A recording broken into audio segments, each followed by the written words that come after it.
Could you and Charlie please elaborate on the higher order effect that these share repurchases have on society? Yeah, they're a way essentially of distributing cash to the people that want the cash when other co-owners mostly want you to reinvest, and it's a savings vehicle. If the four of us sitting at this table decided we'd buy a few Dairy Queen franchises, we form a little company, and we all put in $1 million or something like that, and we buy the Dairy Queen franchises, and they're doing well.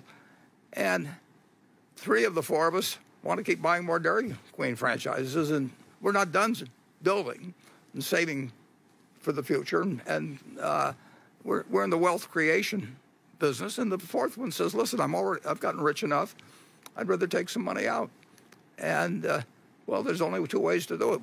We can pay dividends, all four of us, three of us of whom don't want it, and we can repurchase the shares at a fair price. If it's just the four of us, we pick out a fair price, and the fourth one gets bought out of his interest.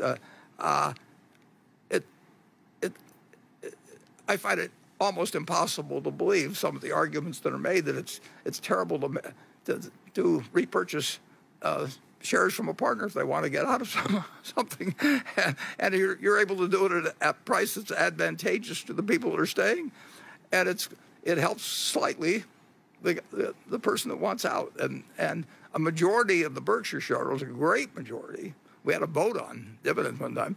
We've got savers. Now, that's partly because we've advertised ourselves as being that sort of a vehicle. We've created that something. We've stuck with it for 50-something years. And people look, individuals, a huge number, look at Berkshire as something they're going to own until they die. Now, their circumstances may change, their needs may change, but the savers generally keep saving. We just recently had somebody that father came with us 60 years ago, and billions of dollars, and they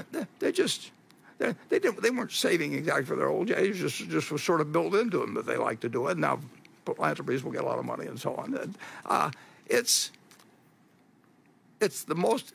What could be more logical than if a very small minority of your holders want to get out, and most of them want to stay in, and the person who wants to get out wants the money.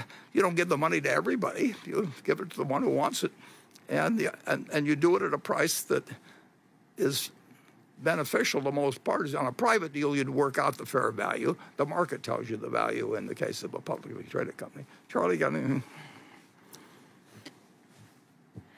Well, if you're repurchasing stock just a bullet higher, it's deeply immoral. But if you're repurchasing stock because it's a fair thing to do in the interest of your existing shareholders, it's a highly moral act. And the people who are criticizing it are bonkers.